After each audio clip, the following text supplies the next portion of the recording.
Hi everyone， 我是婚姻与家庭治疗师 Cindy， 致力于用国小生都能听得懂的语言解释心理学。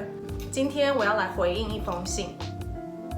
Hi Cindy， 我和我男友在一起好几年了，我们一开始都很甜蜜，但是我们住在一起后，他开始常常凶我，为了一点小事就会不开心，我们常常因为这样吵架。每一次他一不开心就会不理我，不回我讯息，甚至有时候会搞失踪，每次都要我一直道歉和安抚他，他才会原谅我。一直这样反复了好几年，好几次我都决定要离开他了，但是只要他一点示好，我就会心软原谅他。以前我都会跟我的朋友和家人说，大家都叫我要离开他，但现在我都不敢跟他们说了。我有时候真的觉得我要离开他，但是每一次下定决心后又会心软，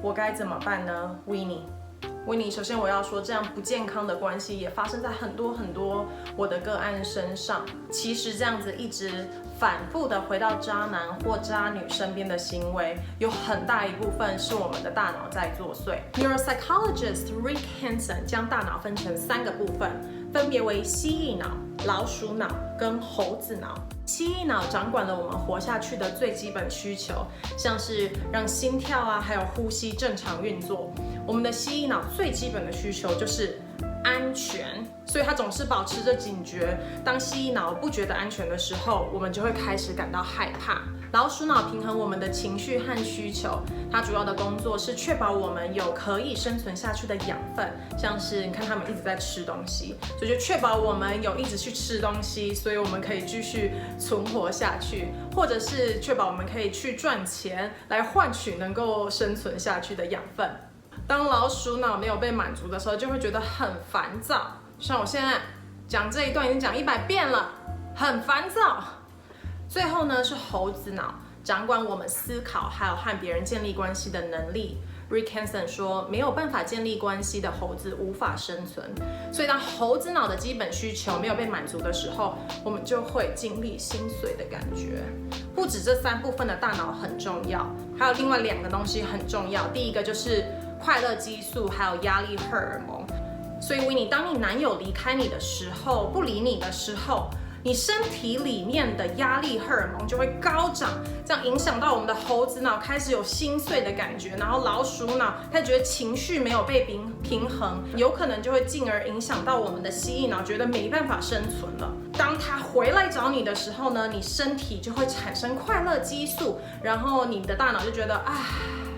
一切被满足了，所以你又回到他的身边。其实这样子的循环跟成瘾症患者的循环是非常相似的。当成瘾症患者在使用让他们成瘾的物品的时候，他们会觉得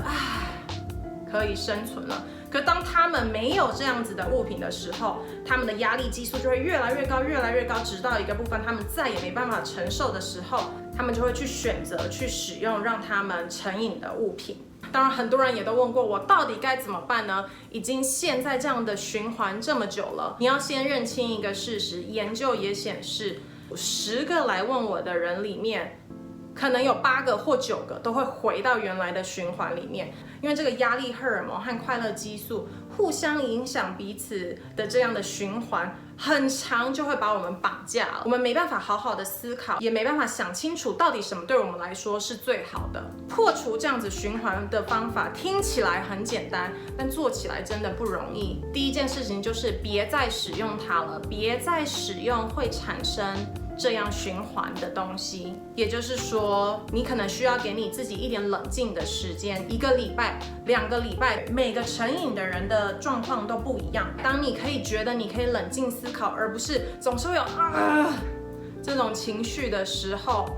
就可能表示你的大脑可以开始思考了。这个时候可以为你自己而想，而不是陷在这样的循环里面。非常重要的事情还有，在这段时间你需要有人帮忙。当你开始注意到你的压力荷尔蒙开始高涨，你开始经历心碎，开始觉得非常的烦躁的时候呢，请你的家人或是朋友当这个 gatekeeper， 防止你直接冲出去回到那个循环里面。当然，寻求专业的帮助也是非常重要的。专业的心理治疗师或是咨询师可以从非常客观的角度来看你的情况，可以帮助你比较不容易回到这样子的循环里面。好啦，我希望今天的影片对你们有帮助，我们下回再见，拜。